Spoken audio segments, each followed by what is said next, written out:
Dear viewers, hello and a very warm welcome. You're watching Aaj Tak India Today and I'm Anjana Om Kashyap and we're at Kremlin today and you're about to witness history, a very historic moment. It is said that when two old friends meet, they have their private jokes. They have a lot of banter, they have a lot of fun and they have a bonhomie or camaraderie. But the others in the room might feel a little uncomfortable. And why do I say this? I say this because as the president of the Russian Federation, Vladimir Putin, meets Prime Minister Narendra Modi in New Delhi, the world will be watching very, very closely. Vladimir Putin is undoubtedly one of the most influential politicians of the world whose decisions don't just affect Russia, but numerous nations across the world. He's a very compelling and enigmatic figure on the world stage. It just doesn't get more exciting than this. Well, that's right, Anjana. Hello and welcome. I'm Geeta Mohan. We have with us a man who is known to be one of the world's longest-serving leaders. He's seen it all, through wars and economic recessions, from disintegration of countries to a changed world order, from Boris Yeltsin to Donald Trump, from Atal Bihari Vajpayee to Manmohan Singh to Narendra Modi.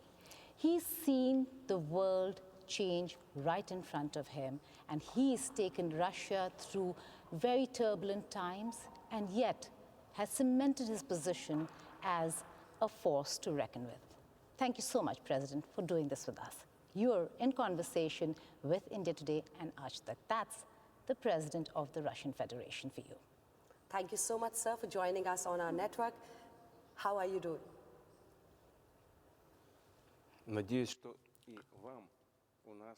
Well, I do hope that you find it great in Russia, in Moscow. You like Moscow and the Kremlin, where we're working. Well, as you can see, everything is according to plan. On the whole, we're happy with the economic situation, and what's most important, this month, I'm very happy that I'm going to meet, as you have just pointed out, my friend, Prime Minister Narendra Modi. We agreed to meet in India a long time ago. There's a lot to talk about because the range of our cooperation with India is very huge. I'm not even talking about history of our relations because this history is of a unique nature. And I would also like to point out that the path that India has traveled since gaining its independence, just over the 77 years, which is a very short span in the scale of history. And India has managed to travel a great way. And I'm going to dwell on that a little bit later. But, you know, when we live our daily lives, we hardly notice the changes that are currently afoot. It rarely happens when we notice these changes, but if we have a look back at the history, we'll see that what transpired in India is, to a large extent, a miracle. Well, I don't think there are many people living in India who know that the longevity, the life expectancy in India over the 77 years has more than doubled. In some time from now. Yes, we're certainly going to talk about that. But be that as it may, our relations with India are developing across different ranges, different avenues. I'm very happy to have this chance to meet Prime Minister Modi. And not just business ties, but also personal ties bring us together. You just talked about the Indo-Russian ties, and it dates back to almost more than 7 decades. Dosti in Hindi and Druzhba in Russian. This friendship dates back to more than 7 decades. My question to you is, how do you assess the strength of this friendship in today's time? And what would you say about Prime Minister Narendra Modi and to Prime Minister Narendra Modi, whom you call your dost? About Prime Minister Modi. Yeah.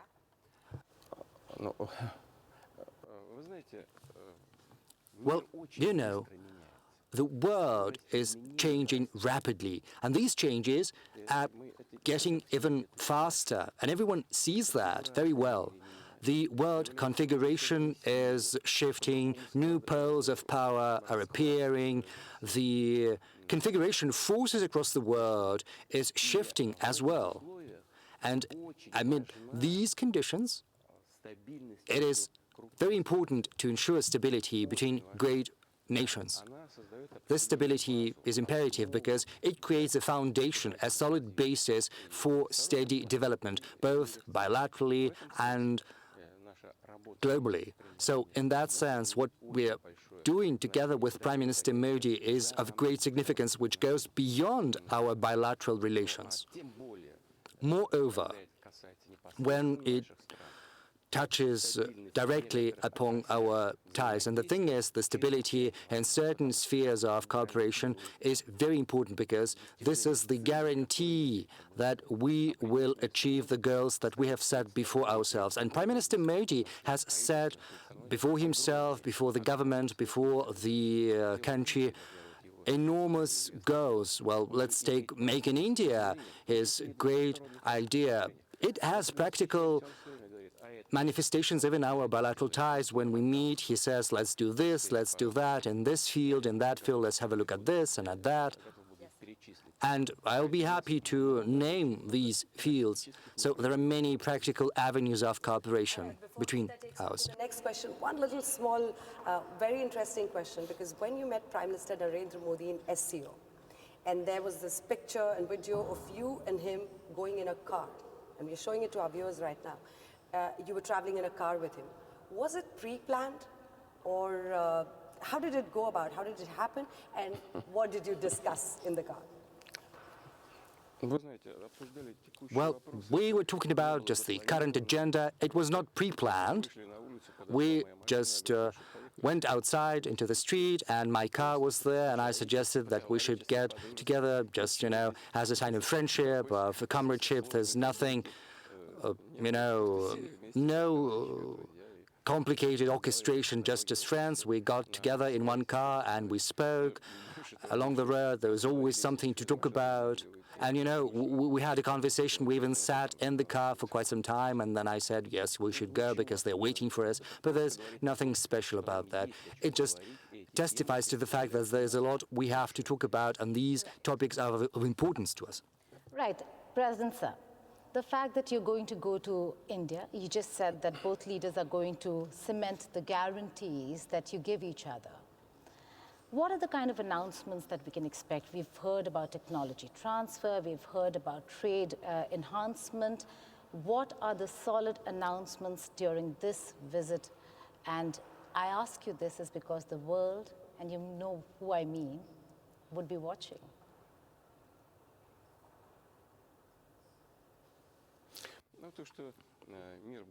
Well, the world is going to be watching. I don't think there's anything special about that because, India is a great country, 1.5 billion people. It's a developing economy where the rate of growth is 7.7%. This is the first result in the world. Prime Minister Modi has managed to achieve that, and this is a lot the Indian nation can take pride in. There's a lot to be proud of. Of course, there are always detractors, critics who believe that this can be done better, but that said, the result is evident. We've got a whole plan for cooperation which covers the most important spheres and fields. The most important ones are certainly oriented towards the future, and one of them is high technology. India and Russia are working together in outer space exploration, in energy, nuclear energy in particular, which is well known because, we are one of the leaders in that field, also shipbuilding, aircraft building. We have very many interesting directions which are oriented towards the future. Or let's take artificial intelligence. We'll probably talk about that later. But this is one of the key technologies of the future, which is reshaping the world as we speak, because it manages to multiply things many-fold, but at the same time, it creates certain challenges to be addressed. And we'll talk about all of that. And as Prime Minister Modi thinks, and what I think, well, we'll choose what is of the greatest significance at this stage, and we'll help that. Well, of course, but we should probably not announce them right now because, all of that is going to be announced in the course of the visit. We will present that to the public. And then the colleagues will present all of these agreements to us and we'll have to give our final approval to these agreements. Now come to the energy sector, yeah. Okay, just talking about sustainability and trade, there is immense pressure on India and on Russia when it comes to oil. India has suffered in terms of the kind of pressure that we're seeing from West. How can both countries handle this Western pressure and sanctions? The thing is, this pressure you've just mentioned is mostly about using political instruments for simple economic competition purposes. In other words, our energy cooperation with India is not subject to short-term political fluctuations, nor is it connected to the tragic events in Ukraine. As far as hydrocarbons are concerned, our economic operators, the companies, long before the developments in Ukraine, had entered into very good, efficient relations based on trust. Trade relations, economic relations. One of our big companies, as is well known, has acquired an oil refinery in India.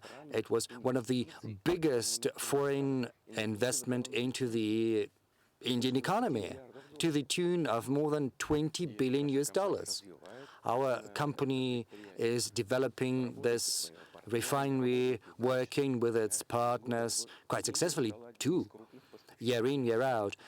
And India became one of the big suppliers of oil products to the European markets, not just because it was buying our oil at a discount. The thing is, those ties go back years and decades before, and right now some don't like it that India occupies one of the leading positions in the markets thanks to its cooperation with Russia, and they're trying to devise a way in order to restrain India. They're trying to do that artificially, politically, shutting down opportunities for development. An important point to make, but my question to you now would be about defense. And India continues to be the biggest defense buyer. Roughly 38% of the market from Russia is bought by India. My question to you, sir, is in view of the sanctions by the US or the tariffs they have laid on India, the arm-twisting methods that are being adopted, and I name it's America. How do you plan to circumvent all this? Will you pull back or push harder?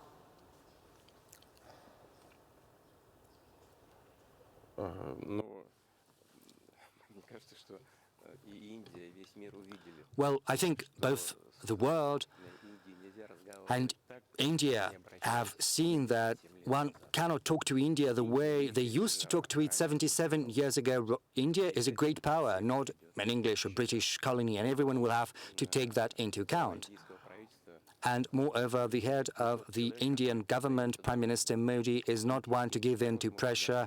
The Indian nation can take pride in their Prime Minister. It's absolutely evident Prime Minister Modi has a firm position, which is not, however, confrontational, nor are we going to enter into confrontation with anyone. We are simply trying to defend our legitimate interests, and that is exactly what India is doing. What are the obstacles? There's transactions and payments, but more than 90% of our transactions are carried out in national currencies. There are certain difficulties, of course, because there are intermediaries, but there are solutions to that, because we can transition to using the systems for financial messaging systems which we have offered by the Bank of Russia and by our Indian counterparts, and we are doing this work steadily. And those who are taking steps to limit the economic cooperation of third parties sooner or later will incur losses. And I think once this understanding settles in completely and fully, then this practice of pressure from outside is going to come to an end. Number one, because during Operation Sindoor, the weapons we had acquired from Russia proved very crucial in our victory. And that is why I would like to ask you specifically about S-400, the air defense system, the 5 S-400s that are awaited by when can we expect that? The second question is on S-500, the more advanced air defense system. And the third question, the 5th generation fighter jet, Su-57. How are you going to push for this, and what's the update, sir? Вы прямо эксперт. Well, you're an expert in this field.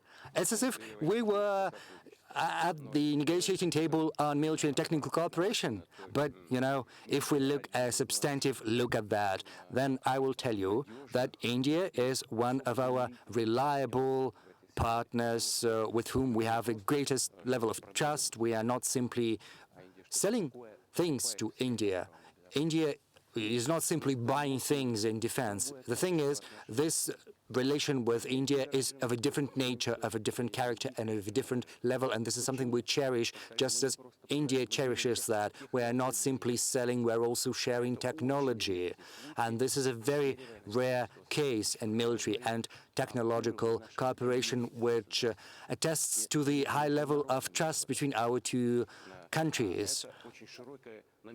And the thing is, there is a wide range of products in shipbuilding, military shipbuilding, missile building, aircraft building. You've just mentioned Su-57, but India also operates other Russian aircraft.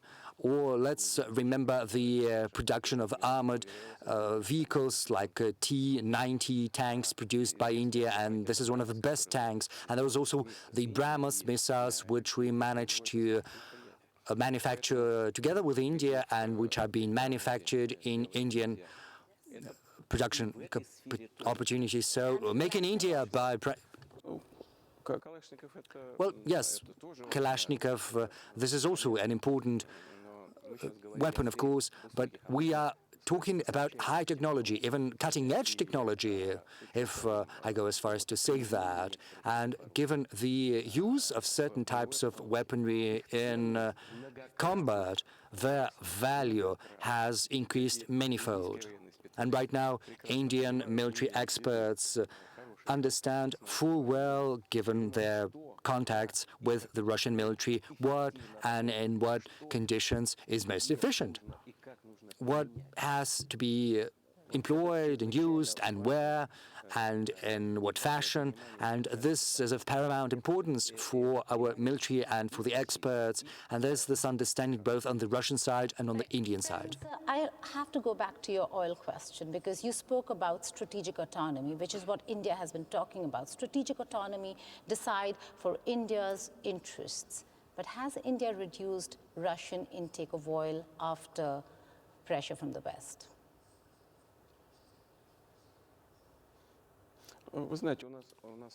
Well, you know, there is a certain decrease in bilateral trade over the first 9 months of this year. This is just a minor adjustment. But on the whole, our bilateral trade stands almost at the same level as it used to. I cannot cite concrete figures right now, month in, month out, but trade in hydrocarbons, in oil, and oil products for customers in particular is being done steadily. I know the sentiment among the Russian partners, the Russian companies. They believe that their Indian counterparts are reliable and very serious people. Right. The other important aspect in terms of cooperation between India and Russia is the nuclear front. Russia has been one of the biggest movers when it comes to nuclear facilities in India. Are we looking at important announcements on the nuclear front? Nuclear today is a sensitive issue for Russia. Есть. Есть. Yes, we have some announcement to make. Of course there are. Indeed, we're one of the largest stakeholders. Well, not stakeholders, so to speak. We're producers of the cutting-edge and most reliable in the world equipment for nuclear power plants. Russian company called Rosatom is ranking #1 in the world in building and producing of nuclear reactors for NPPs abroad, 22 nuclear units.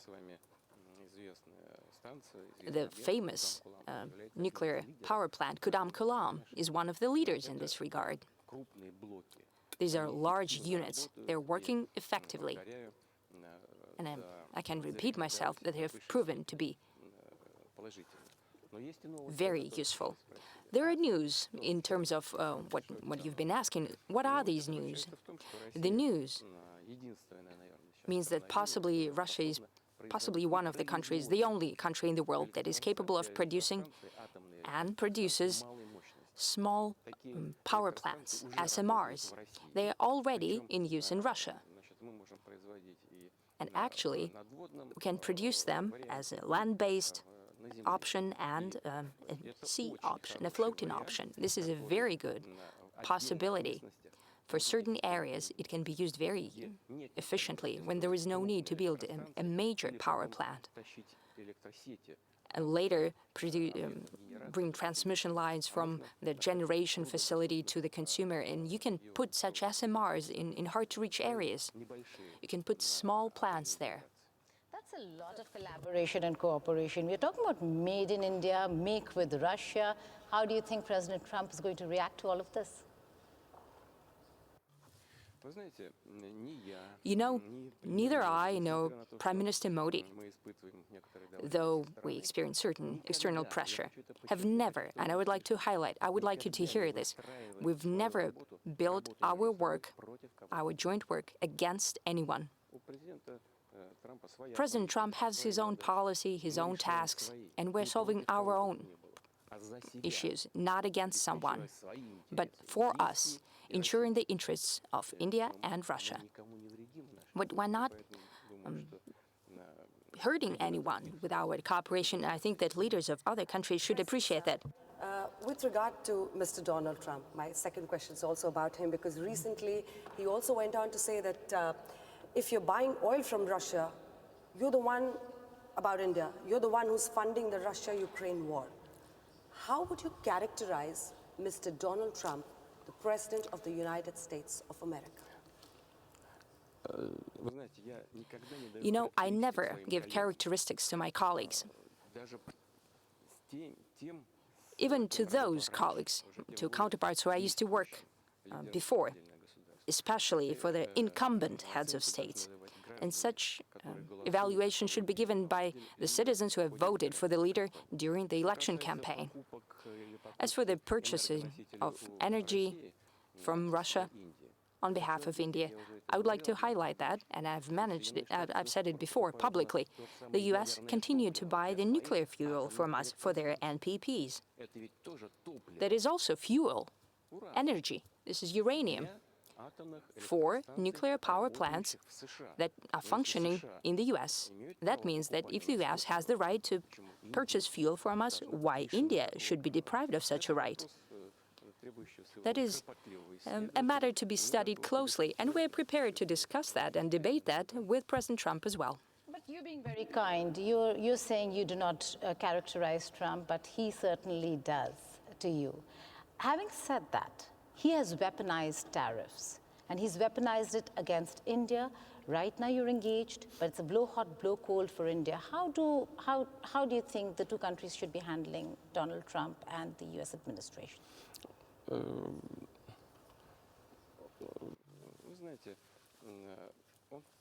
You know, he's conducting his own policy, and I assume that he has counselors. He's not just taking this from the sky. He has advisors who believe that conducting such a tariff policy that has to do with introduction of additional tariffs against their counterparts in the end brings dividends to the U.S. economy, and he does that very sincerely, I believe. Our experts believe that there is a certain danger. However, that's a choice of the country and the leader of that or other country, what kind of economic policy to choose. We've never done that, and we do not intend to do that. We have an open economy, and we hope that in the end, All violations that have to do with the rules of the WTO will be amended. Things have changed a little between US and Russia. The fact that America is engaging you, we would have loved to be a fly on the wall when you were meeting with Jared Kushner and Steve Witkoff. That was an important meeting. Were there red lines that Russia reiterated? What really happened?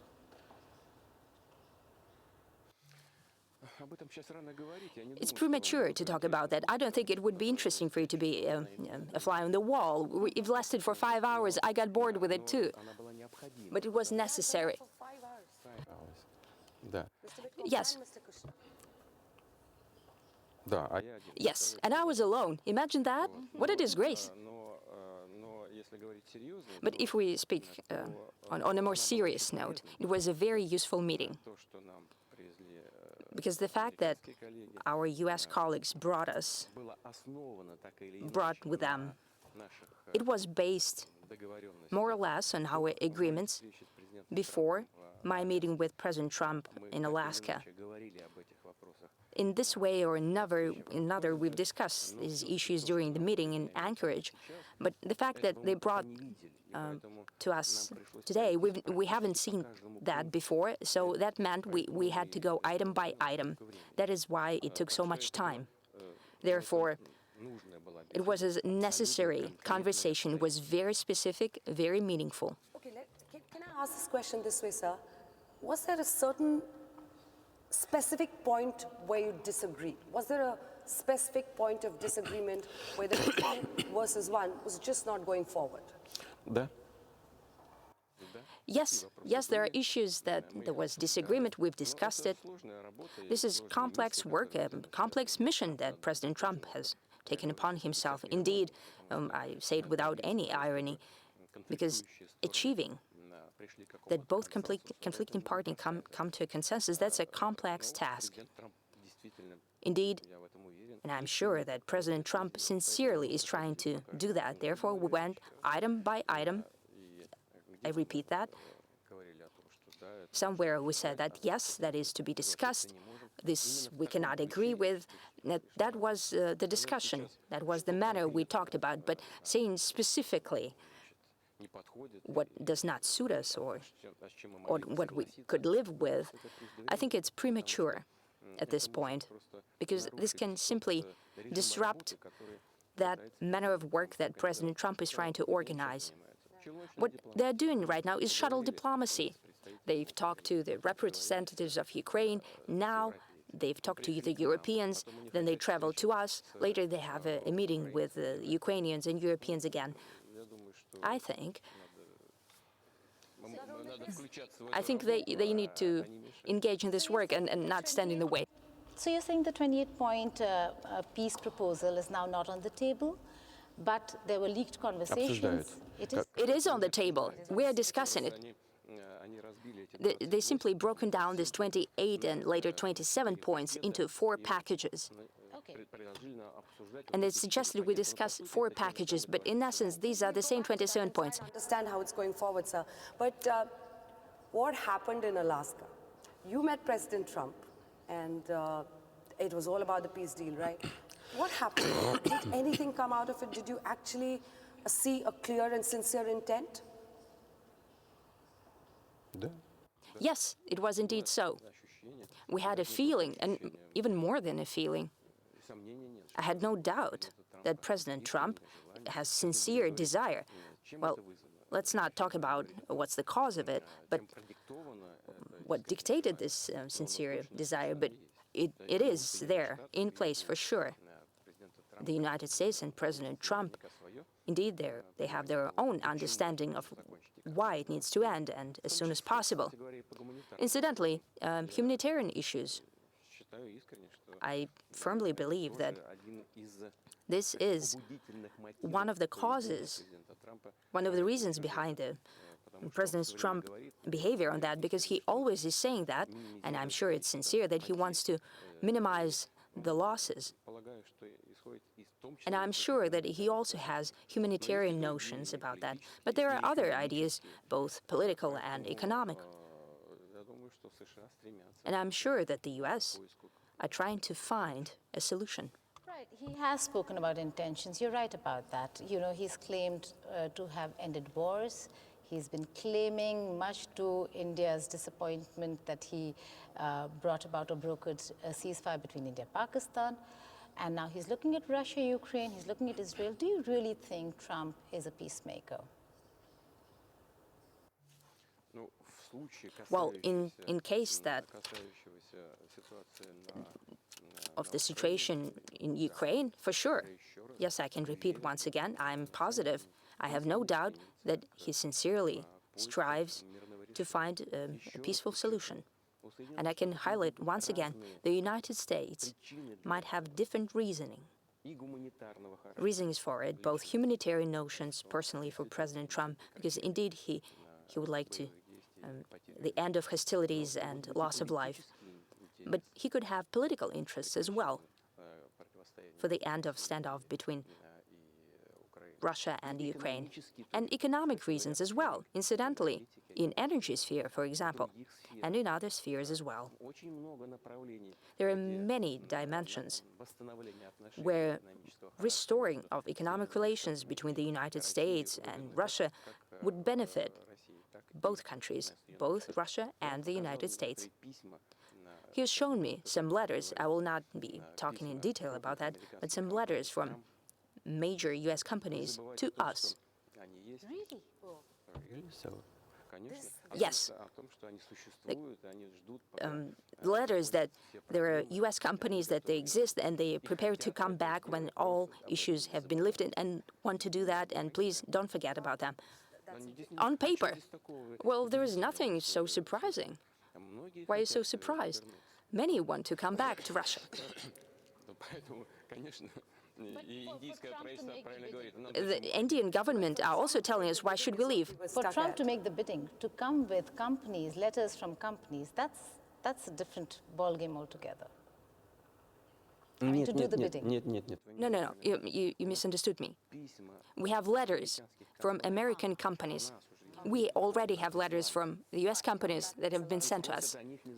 And they're asking us not to forget about them. They're our partners. They did not leave of their own volition. They're waiting for a political signal. This conversation is becoming very interesting, sir, because there are so many highlights of understanding, and it's really pleasant to see you and your sense of humor and how you're putting things forth. But now we'll go on to a very serious matter, and that is the Russia-Ukraine war.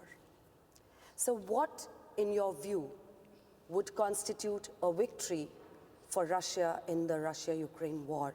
What are the red lines? Because you have, and I quote you, you have said very clearly that Russia will lay down arms only if Kiev's troops withdraw from territory claimed by Russia.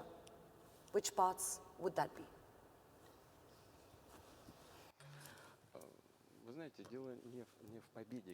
You know, it's not about the victory, as you said. It's about the fact that Russia is trying to defend, and will do that. Will defend our interests, our people who live there.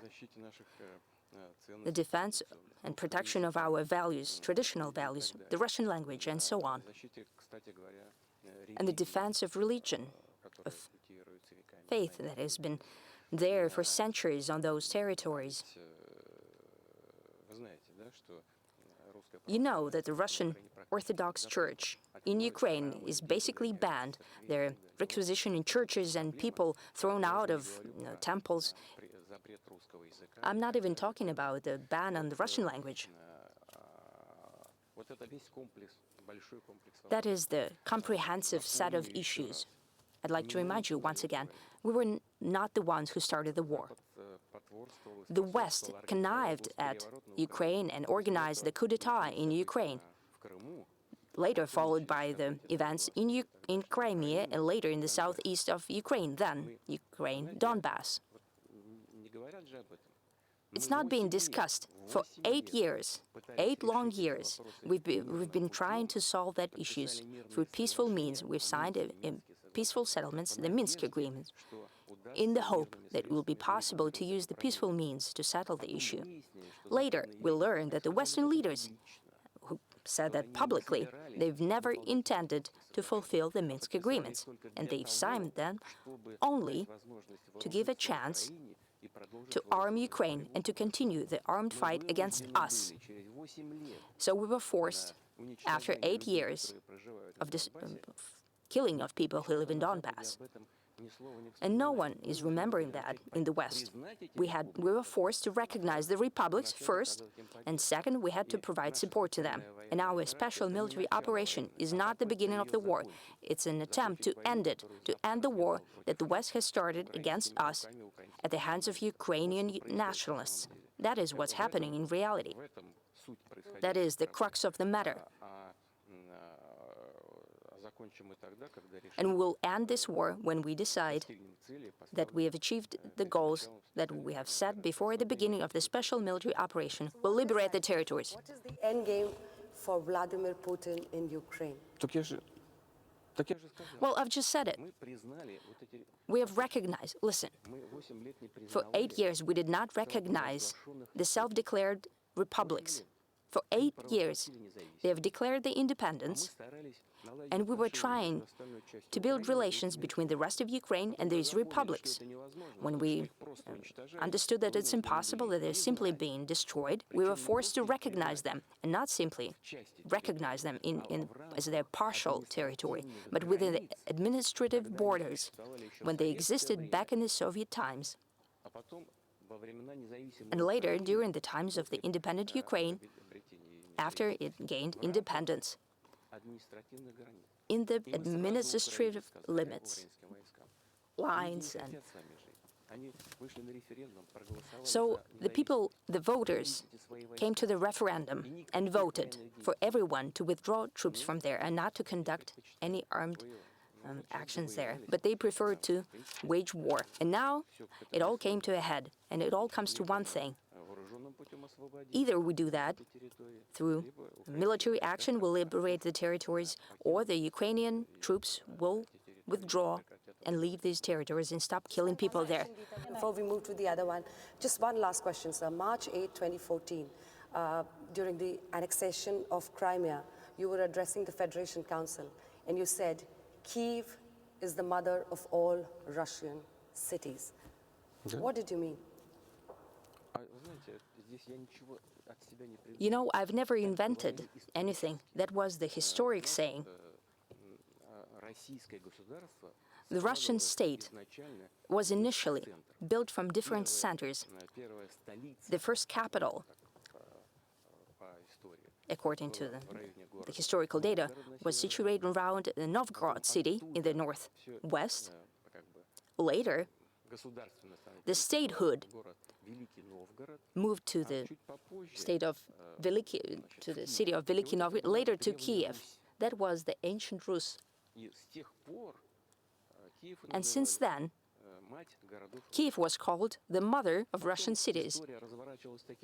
Later, the tide of history turned, and there was a division of the ancient Russian state.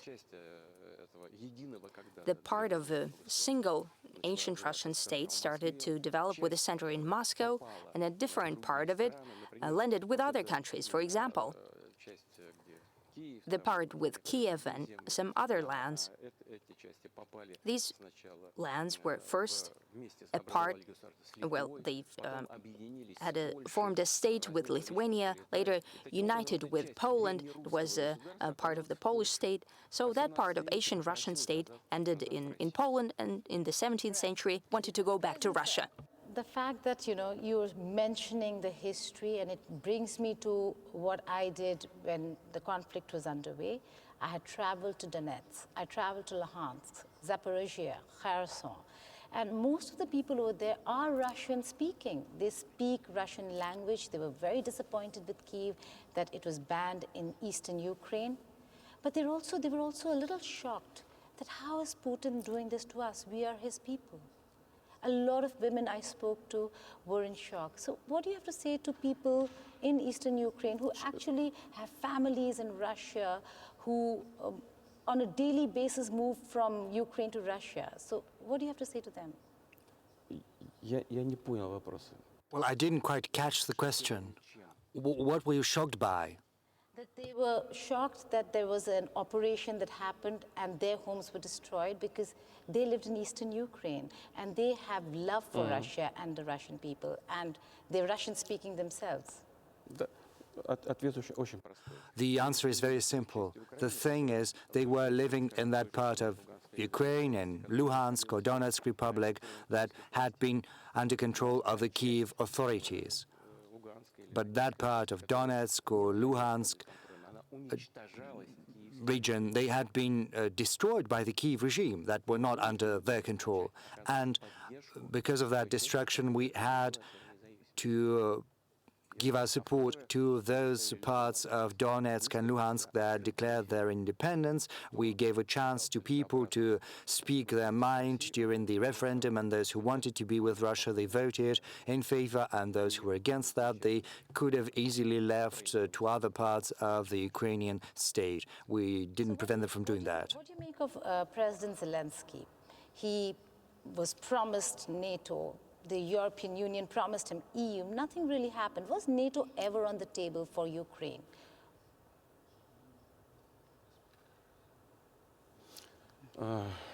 Когда When this Sir came to power, he said that he would do everything for the sake of peace, that he would sacrifice everything, even his career, for the sake of peace.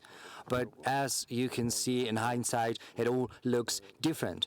Just as his predecessors, he began to be guided not by Ukrainian interests, but by the interests of a very small group of radical nationalists, and he's basically serving their interests. This regime, by its very mindset, is very much similar to a neo-Nazi regime because there are radical forms of nationalism and neo-Nazism. This is basically one and the same, almost identical. And right now they're basically waging war. This regime is pursuing war, and it's not doing that well. But as I said before, the most important thing for them is to come to the realization that the best solution to this problem is to agree at the negotiating table about what we tried to secure back in 2022. But you have to ask them what they intend to do. That'll be interesting to see what they have to say on that and how this peace process goes forward. But sir, you've always said that the eastward expansion of NATO is your real concern. Now, Ukraine hasn't got this NATO membership as of now. My question to you, sir, is NATO expansion the real threat or just a pretext for what you think is a part of Ukraine which is probably you want control over? Or you think that injustice is being done, Russian language is being banned? These were the real issues. Послушайте, Well, listen. NATO, well, it's a different topic entirely. Russian culture, Russian language, religion, and even territorial matters. These are all important matters, but these are one thing, whereas NATO is a different thing. And we're not demanding anything exclusive, anything unprecedented. There is a principle according to which the security of one country cannot be ensured at the expense of another country. This is a theory. Well, probably it's obtuse or abstruse, very difficult to understand, but I will explain that in simple terms. They say that any country, even including Ukraine, has the means to choose what means to employ to ensure their security, and we do not deny that right to Ukraine. But the thing is, this security should not be guaranteed at the expense of Russia's security. Ukraine thinks it better to join NATO, whereas we say that if that were the case, it would present a danger to our security. So let's search for a way that will ensure your security on the one hand, but on the other hand is not going to present a threat to us. Moreover, we're not insisting on anything, we're not demanding anything that would be unprecedented or wouldn't have roots in history. We are simply insisting on the promises that had been given to us should be observed. We didn't come up with that yesterday, you know. The thing is, this promise had been given to Russia, to the Soviet Union even, back in the 1990s, not an inch to the east. That is what they said, and after that there has been several waves of NATO expansion, and right now, and then they came to trying to induct Ukraine into NATO. We're not simply disappointed with that or irritated because, you know, NATO is a military bloc. No, Article 4.5, I think, is still very much in place, the Washington Treaty, but no one wants to take our concerns into account. Moreover, when Ukraine gained its independence, very often it's forgotten, but one of the first documents that was adopted when independence was declared was the Declaration of Neutrality. And this is the basis for the current statehood of Ukraine. That is the Declaration of Sovereignty of Ukraine, which states that it's neutral. Was that also the basis for what happened when you decided to annex Crimea, your only warm water port, a very important strategic port for Russia, and then Russia was no longer part of G8? Today, the West claims or says that your actions in the recent past is the reason for, and I quote unquote, the isolation of Russia.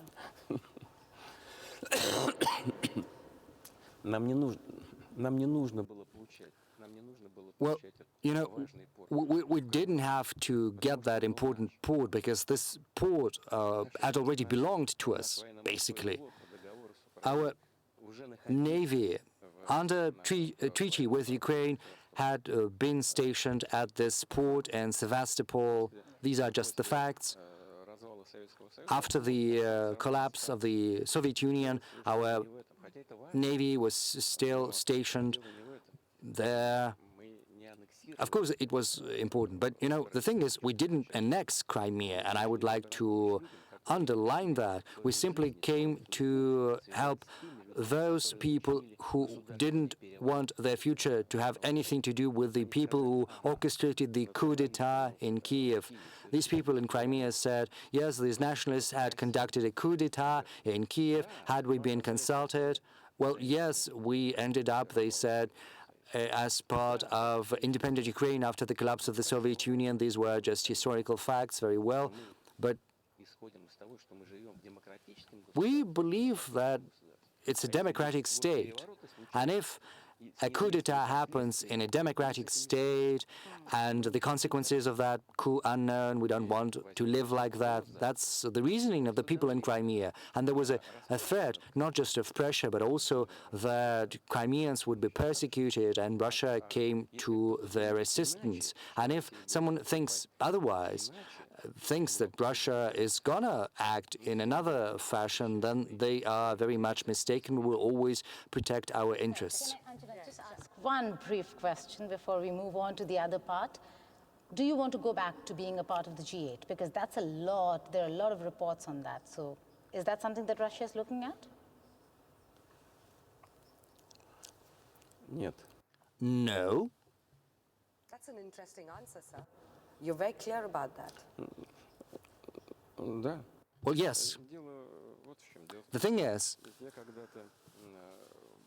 когда-то так случилось, я сейчас не буду вдаваться в well, детали. I'm not going into detail, but I basically stopped going to these meetings back in the past. Мне очень понятно, почему That's the first thing. Secondly, I can hardly understand why countries of the G7 call themselves G7, you know, in Russia it's called G like for great, big. The thing is, India's economy in purchasing power ranks third. And what about the UK or other countries in terms of purchasing parity capacity? I think it's 10th place or something like that. I don't remember. But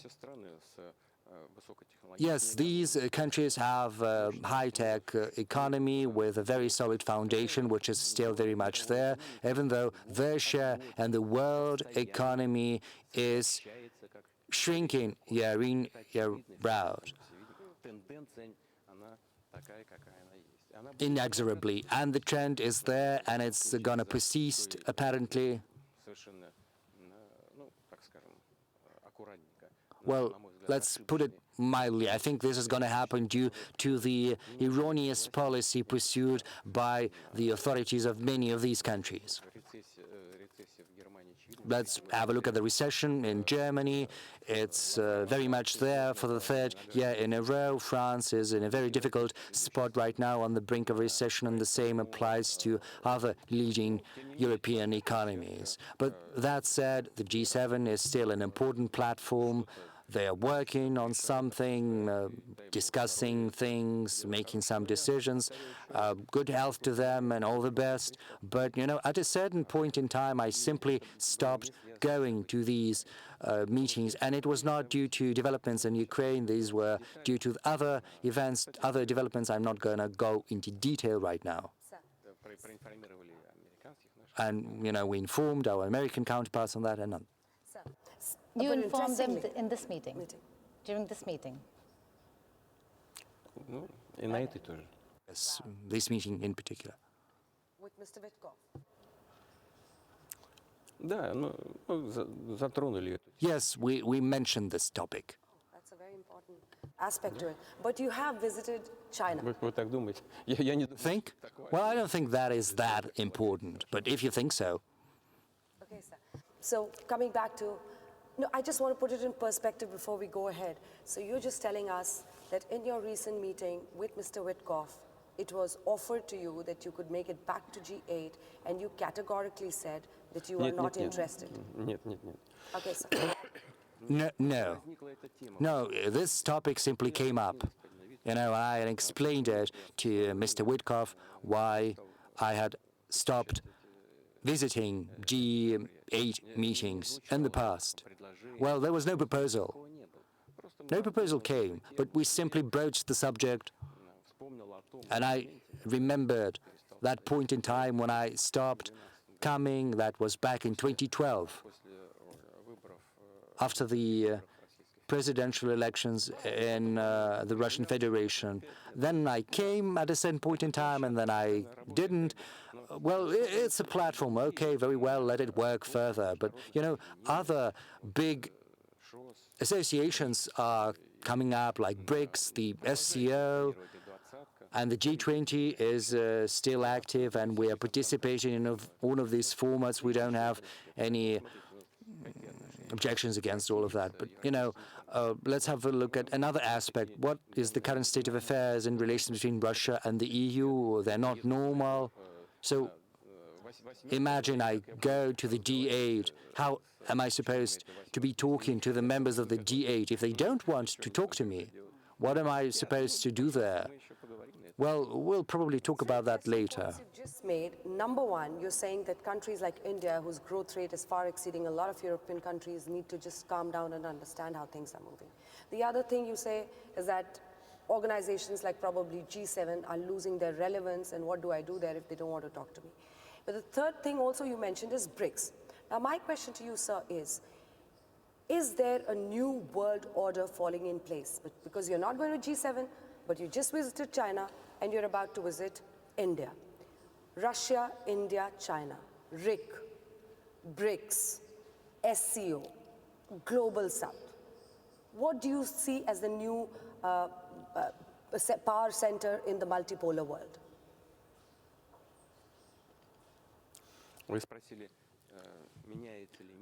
You've asked whether the world is changing, whether a new world order is, you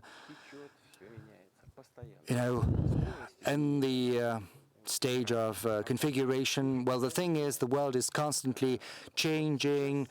Everything passes, everything changes, but right now the rate of these changes has skyrocketed, and we can feel that, we can see that. I mentioned that before. The thing is, we are witnessing global economic shifts and changes. They are not related to the developments in Ukraine or elsewhere where conflicts are happening. I think we can spend another hour speaking about that. It would give me great pleasure, but unfortunately, your audience, they're going to be bored with our deliberations on the subject. But the fact remains the fact. New centers of development, rapid development, strong development are happening. They are forming in the global south in particular. I refer to South Asia. And not just India, but also Indonesia is on the ascendancy. I think it's almost 300 million people, not 1.5 billion as in India, but still this is a rapidly developing country. The same goes for Africa, which is developing rapidly, and this development is going to pick up because there are young people living there, and theirs is the future, and they will seek a higher standard of living. So this is inevitable. The rate of changes in the global economy is only going to grow further.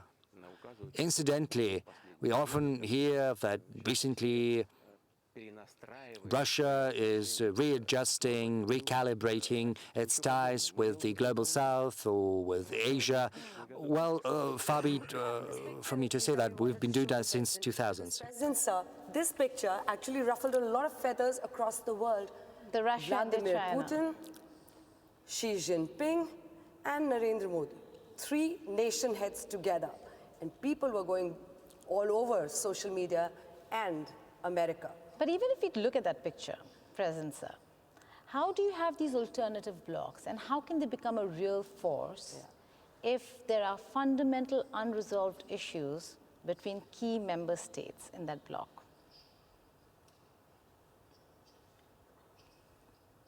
Вы знаете, The thing is, conflicts are always there, they're always present. There was not a point in time where there had been no conflict. Let's have a look at the background of major regions, major centers of the world. Whether you look at any point in history, you will see that there are always questions, always conflicts. The most important thing is how do you go about finding a solution to the conflict? How do you go about finding the most efficient method of addressing these challenges? Let's take BRICS and other large associations like the Shanghai Cooperation Organization. And the thing is, within these organizations, we have a common understanding of what brings us together, and that is our values, traditional values, on the basis of which our civilizations have existed for hundreds, if not thousands of years.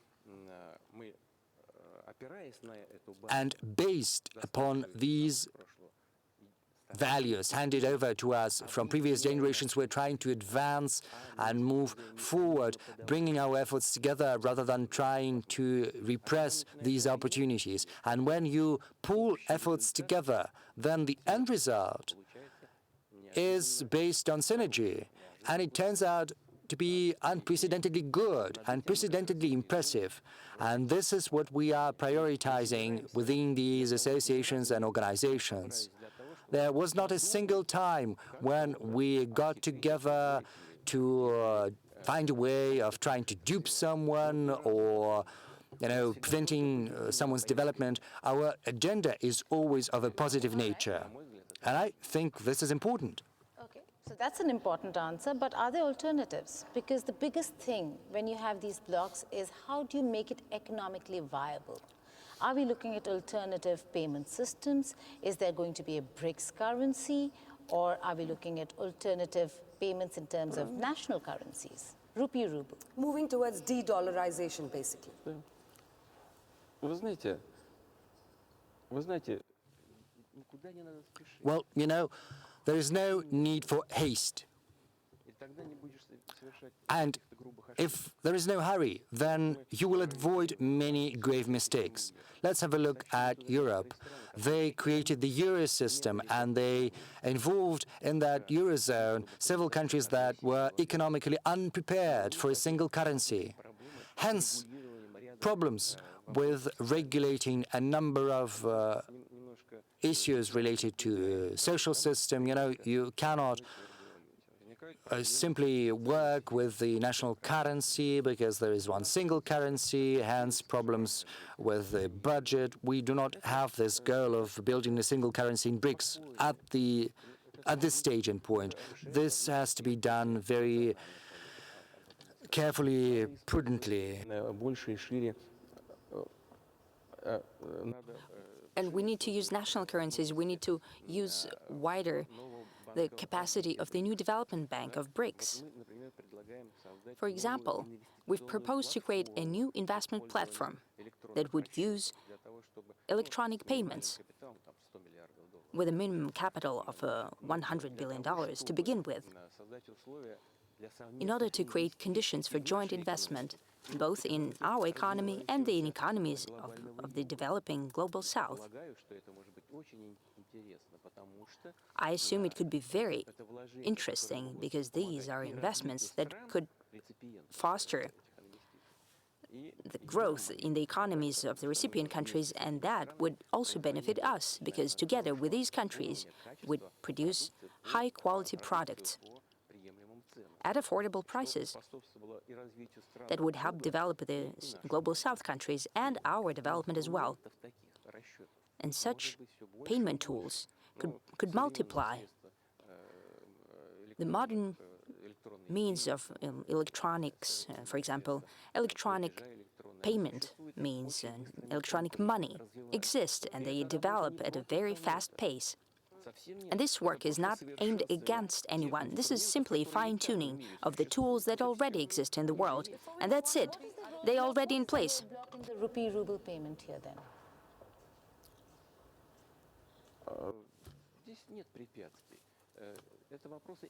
There is no obstacle there. This is a matter of economy. We fully understand that we have a certain imbalance in our trade.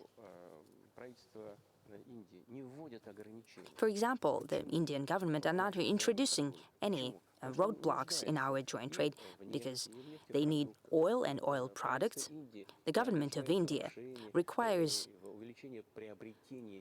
a wider purchase of Russian fertilizers because these fertilizers are urgently needed for the agrarian sector in India. And Prime Minister Modi always sets this issue before us that we need to increase the supply, please.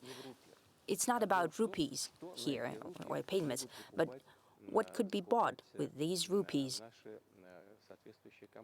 by our companies. And we're thinking about it. Not only the Indian government, but we also agree that this disparity should be amended, but not through bans, but through search of such spheres of business activity that would benefit both us and India. At our initiative, during my visit, we're going to hold a special expo of Russian importers from India, importers. And honestly, this was a direct decree by me to the Russian government to think through what could be additionally done in terms of purchasing from India. And we're thinking about it on both sides. Russia is also considering that. Incredible move if it goes forward. My next question to you, sir, before we move to other issues, is how do you balance, I'm going to ask that directly, how do you balance India and China? Because it is very clear that you're keen on good relations with both these countries. How do you balance them? Seeing some tensions between us. We're fully aware of that. India and China are our closest friends, and we cherish that. And we don't think that we have the right to interfere in the bilateral relations between India and China. I know that Prime Minister Modi and President Xi are striving and they're finding solutions to all interstate issues, even most complex ones. I know about that both from Prime Minister Modi and President Xi. Both leaders are worried and concerned about the growing tension, and they apply every effort, maximum effort, and I see that and I'm aware of that. They apply every effort to find solutions to all issues, and most importantly, they succeed thanks to their wisdom, and we're very happy about that. But we don't think that we have the right to interfere.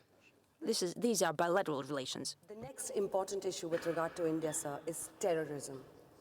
We faced two major terror attacks, one in Pahalgaon and then one in Delhi.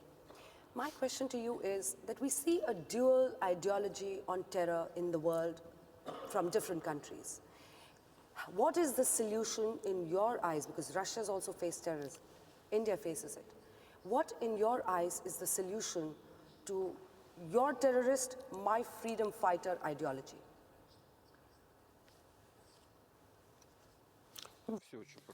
It's very simple. Terrorism. Well, you need to fight for freedom through legal means. Everything that has to do with bringing loss to people using the means of thugs cannot be supported. For us, this is an issue that have been long resolved.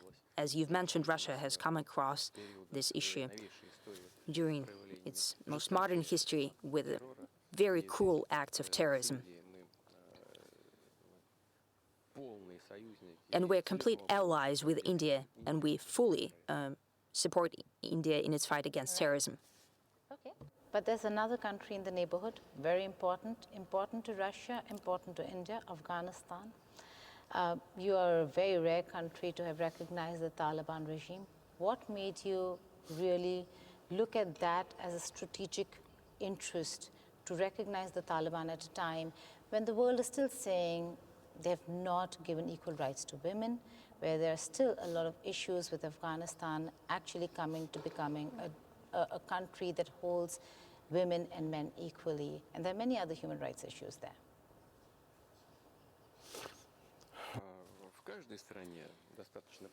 Each country has sufficient issues in Afghanistan as well. I also mean the fact that for decades the country is at the state of a civil war, and that's completely horrible. And Taliban controls the situation in Afghanistan. It is apparent. That's number one. That's just the reality that we need to consider. Number two, the government of Afghanistan is doing quite a lot in order to fight that very terrorism, terrorist organizations. Take, for example, the Islamic State and some other units of the same nature, and we know that very well. The leadership of Afghanistan has cut down the drug crops in the country, and they're taking some very active steps to curb the drug threat coming from the territory of Afghanistan. There are several other circumstances there. Most importantly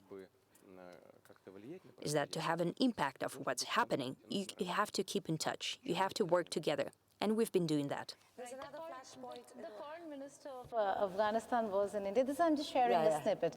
He was in India, and we weren't allowed. Women weren't allowed to attend the press conference, and we fought back.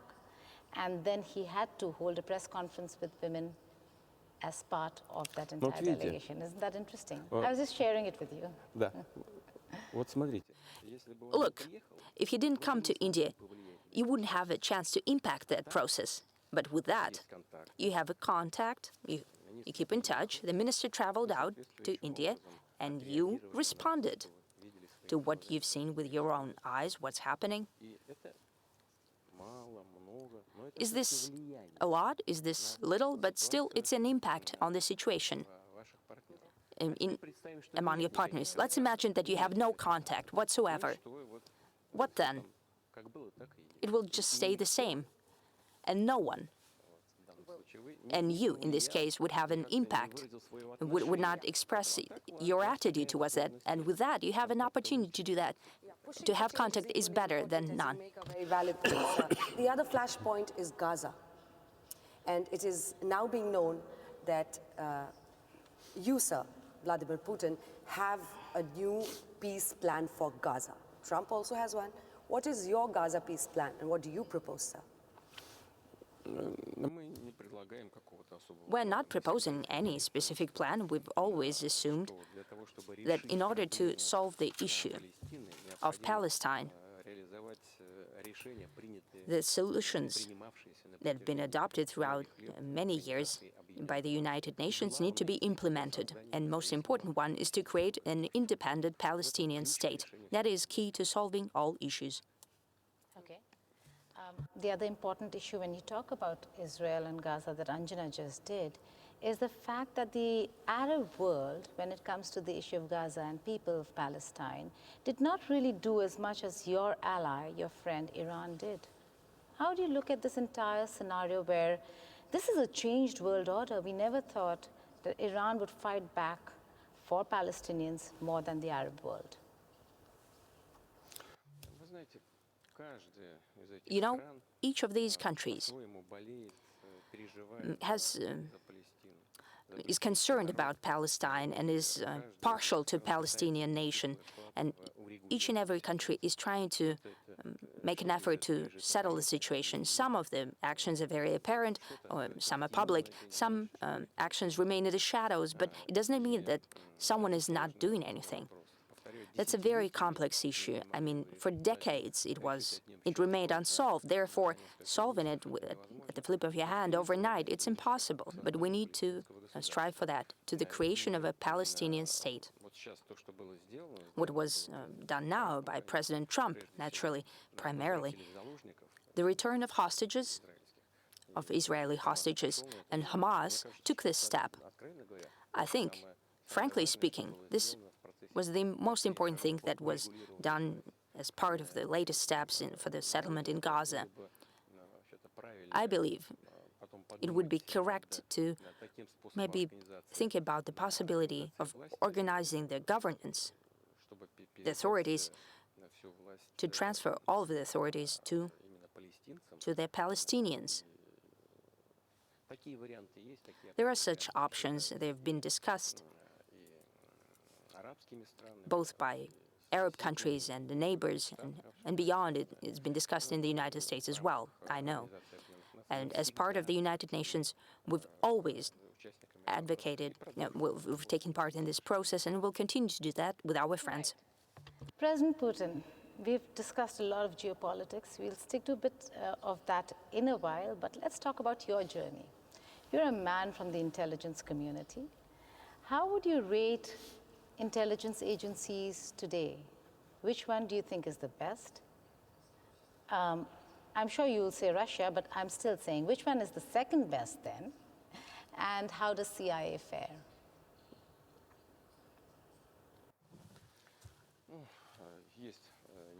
Well, there are several powerful intelligence services in the world, CIA, our Soviet and Russian intelligence.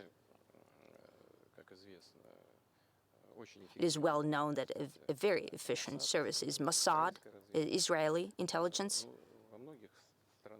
Many countries of the world have a tradition of intelligence services. You know, I think it's best not to give evaluation to the efficiency of other people's intelligence, but I'm happy with the quality of work of my intelligence service. Okay, fair enough.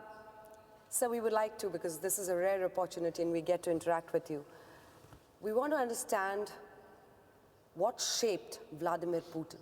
And as we peep into your early years, we've read a little about your KGB days when you were working in Germany, and then you moved on to St. Petersburg, and then Moscow, where you worked with Mr. Yeltsin. What actually shaped the man you are today, the leader you are today? Which were the days? My family. the family that I lived in and that I was born in, my parents, my closest people, my loved ones, and I think that's everyone is shaped by our closest surroundings.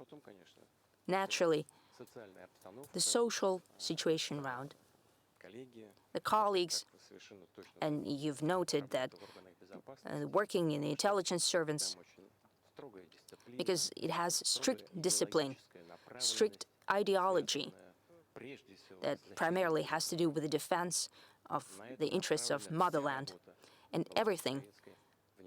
And that was the entire point of the intelligence service of the Soviet Union, and I lived in that system for many years. I was watching one of your interviews where I think you were interacting with school children.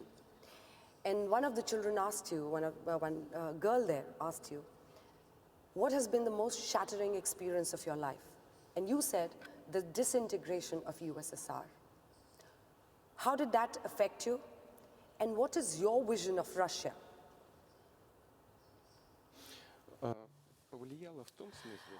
It had an impact in the sense that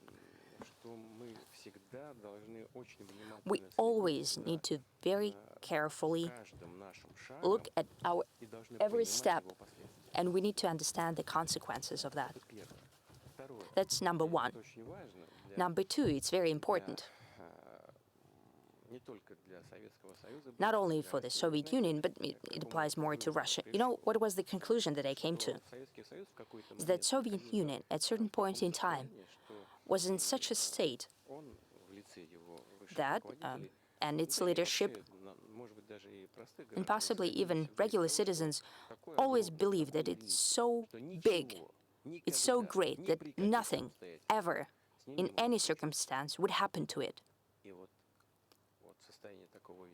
And this idea of grandeur, that's when the country starts to make one mistake after another, thinking that it's too big to fail. Well, we're so big.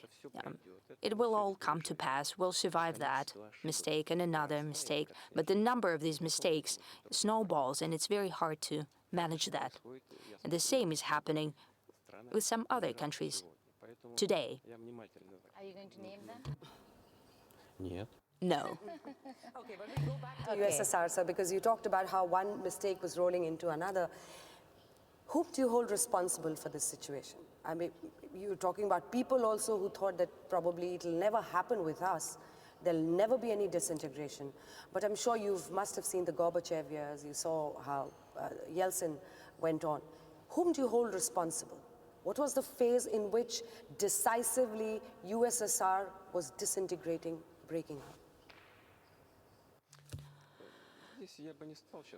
I wouldn't try to pinpoint the guilty and who's to blame more or less. In general, that was the system that turned out not to be viable. We need to recognize that. And we need to think about that, not to look for specific culprits, but we need to think how to create a system that would not simply protect itself, but it would develop. That's the thing. And if such a system would be in place, then it will be self-sufficient and autonomous and effective. Are you looking at reintegration then?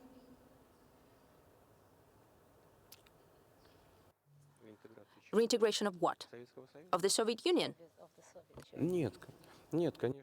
No, of course not. It's simply not on the table. We don't have such a goal, naturally, and it won't make any sense. There is also the meaning of, is something making sense? And in the current conditions, it does not make sense, because it would critically change the national and religious composition of the Russian Federation. It does not make sense. Tell that to some of the Western papers who keep writing about how you really want the old Soviet Union back, because that's what they keep doing. Yeah, Я не буду им говорить, I won't tell it to them. You know why? потому что они все равно не Because they still don't want to listen what I'm saying. хотят слушать They want to listen to themselves only, or they want to comment on what I'm saying the way they like it. Yeah, they actually make a point, as Geeta said, and they write a lot about saying that you want to build the empire back. Да. Yes, they do that. In order to scare their population, they abuse their monopoly in the global media. It's called manipulation of public opinion. And the goal is to justify their aggressive policy towards Russia. And I don't say another goal. How would you, Vladimir Putin, summarize Vladimir Putin's life and ideology? It's too early for me to summarize my life. I have some work ahead of me. Because we're going to talk about longevity, but before that, there's a very important question. You're going to India. The prime ministers of India have had a huge, huge role to play in this strengthening of India-Russia ties. Who do you think, in your span of being a leader here in Russia, really made that difference since you were in power in enhancing India-Russia ties? Which are the prime ministers? Ну, вы знаете, это я уже говорил, вы меня просили дать. You've asked me to characterize other leaders of other countries. На мой взгляд, не очень You know, I don't think it's very decent. Well, now we're working with Prime Minister of India, His Excellency Narendra Modi. Indeed, we have a very trustworthy and friendly relation. He's a very reliable person. In that sense, I'm speaking very sincerely. India got lucky. He lives India. He breathes India. I'm talking to him and I know him. I hope he won't be cross with me. I'm just saying what I see and what I'm thinking. It's very pleasant to me to talk to such person, and that's number one. Number two, indeed, he very sincerely wants to strengthen Indian and Russian ties across the board, and especially crucial issues in defense, in economy, in humanitarian cooperation, in development of high tech. It's very interesting for me to meet with him. He traveled here, and we sat with him at my home, and we drank tea for a very long time, the whole evening. We spoke on different topics. We simply have an interesting conversation, purely like humans. So I'm waiting for this meeting, and I'm sure it will be very useful and interesting. Sir, I'm sure he has this mutual admiration for you as well. Quick question on the future, sir, because AI is a force to reckon with. Your viewpoint on that, do you think it is a force for chaos or it's a force for good? And where is Russia in this AI weapon war that's like in a prep situation world over?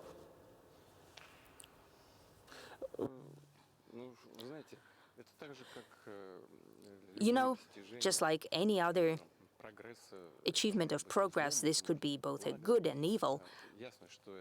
It's clear that this is a cross-cutting technology that changes the life of a regular person, and of course, in the nearest future, it will change the lives of the whole humanity. And those who will be the first to introduce this technology most effectively would gain a tremendous benefit in economy, advantage in defense as well, and in every sphere, in education, in science, healthcare, everywhere. Because the effective use of artificial intelligence in each of these spheres will have a multiplier effect and efficiency and productivity. There are also drawbacks there, and specialists know it fully well. The fact is that it's all based on processing of major data sets, big data. Here comes personal data of people, that's number one, and naturally we need to take steps to guarantee safety and protection, to guarantee human rights in the widest sense of the word. But here is yet another very important thing, is that the people who have these databases, in essence, they can use the capacity of AI and of these technologies, they can shape the worldview of people. But you're talking about health also, and you just spoke about health, so there was a hot mic moment between you and President Xi Jinping, and it was reported very widely when you spoke about longevity the strides in medicine, biohacking. Do you think immortality is achievable? Все конечно. Everything has an end. Только Господь вечен. Only God is eternal. Можно увеличить продолжительность. We can extend the longevity of life. Of course, 77 лет назад 77 years ago, the average lifespan of a person in India was 31 years, and now it's about 70. That's what healthcare can do. сократилась в Индии детская смерть. In India, child deaths were cut by fourfold. That's a result, and I can only congratulate you with it. Это все результат работы медицины. These are all the results of the work of healthcare. And if we use AI in healthcare Искусственный интеллект and to use it to produce medical drugs, на уровне используя там гений. for example, as they're using Тогда, конечно, genetic engineering and so on, that means it would have a tremendous effect. Nevertheless, everything comes to an end. Not hinting at your age, sir, but there have recently been a lot of Gen Z protests across the world. How do you connect with the young generation? And we have a lot of leaders now who are looking younger and younger and younger. How does this happen? And how do you connect with the young people in Russia?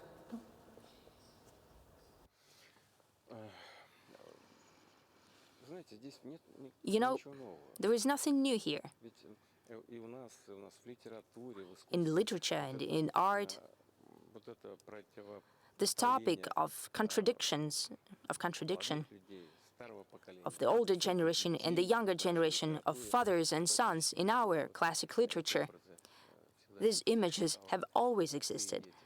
The fathers and sons. здесь нет нового. There is nothing new here. You know what's new? The technology. Вот эти мессенджеры, These телеграммы, messengers, Telegram, and so on. они используются для того, чтобы They are being used как-то влиять на молодежную среду. to influence the youth, the younger generation. And this generation is more or less the same. Young people are always more mobile, more radical. Молодым людям, The younger people, a young person, thinks that сталкиваются they're coming across with this injustice and so on, and no one saw it before them, apparently. And now they saw that, and they will tell it to everyone around. And they think that these injustices are very easy to deal with. They can be easily solved. когда если уже повзрослеет человек, And when the person becomes more mature and is trying to change something himself, it turns out that they start to understand that it's possible to find a solution, but it's not as easy as it seemed at a first glance. Therefore, we need to work with people.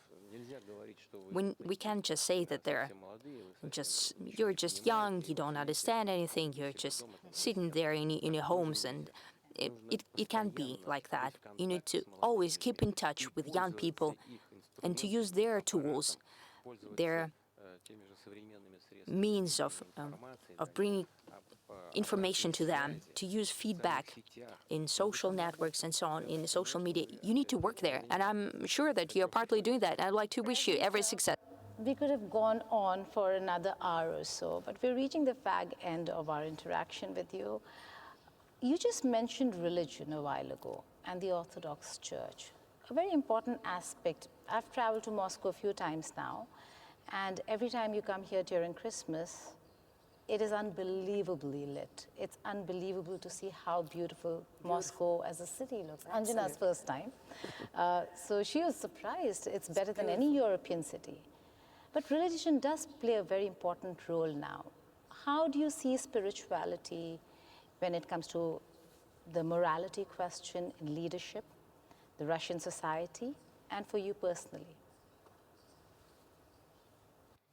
Ну, это основа. Well, that's the foundation. Во всяком случае, последнее время In the past years, we always turn into our traditional values, as we call them. значит, что мы It doesn't mean этих традиционных ценностей that we use these traditional values дети никуда не двигаться. to Это просто just sit idly, but this is simply the foundation на которой мы прочно себя чувствуем, that we feel прочно стоим very на этой базе. Но смотрите solid on. вперед. But we need to look forward, naturally. We need to develop and use all modern means of development. И только так, в сочетании And only with that, ценностей using our basic foundational values and the vision of the future. That's the only way to efficiently achieve the goals that we're setting for ourselves. And that's the way we word our goals, the goal of national development. And I would really like that the goals of our national development and the goals of India, shaped by government of India headed by Prime Minister Modi, I really hope that they coincide with each other, so we could join efforts and achieve maximum result. We welcome you with open hearts to India, and we look forward to whatever comes out of the meetings. But I don't know how much of Hindi films or songs you've ever heard. There's an old song that was very popular in Russia, Sar pe lal topi Rusi, fir bhi dil hai Hindustani, which actually just means that there's a red cap on the head. You're wearing a red Russian hat. A Russian hat, but the heart is Indian. And it was very popular even in Russia. A lot of people knew about it. Anything that you want to say to about India, Indian society, Indian culture, and what is your message to all Indians who like you a lot and who would want to listen to what Mr. Putin has to say to Indians? You've just mentioned the Indian culture, about the Russian culture. You know, I think that we have a lot of citizens in the Russian Federation also have a notion about the Indian culture as about a fairy tale, a beautiful, bright, with many images, a colorful fairy tale. And from the times of the Soviet Union, people really like Indian music and Indian movies. I would even say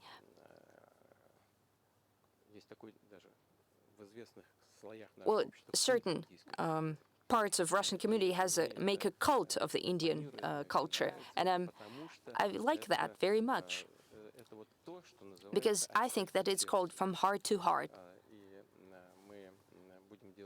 and we'll be doing everything in our power so that interest would not lose its spark. And I would like India to know that. We are very thankful to you for this very open interview that we had with you. And the best part, I think, Geeta, out of this entire interview is that we touched everything we talked about, everything. But this is a bond. The Indo-Russian bond is a friendship that is to be cherished forever. There are seasonal friendships, but there are friendships that last a lifetime. It is a classic, vintage, and let's see what comes out of it. We're very thankful to you for this interview. Well, that's Vladimir Putin for you, a no-holds-barred interview with Aaj Tak and India Today Network, where he summed up what Russia is. He's saying Russia will not be isolated, will not compromise on her interests, and is not going to go kowtow to the developed world, saying we want to be part of any grouping such as the G8. Thank you so much for joining us. India and the world was watching you. Thank you so much, sir.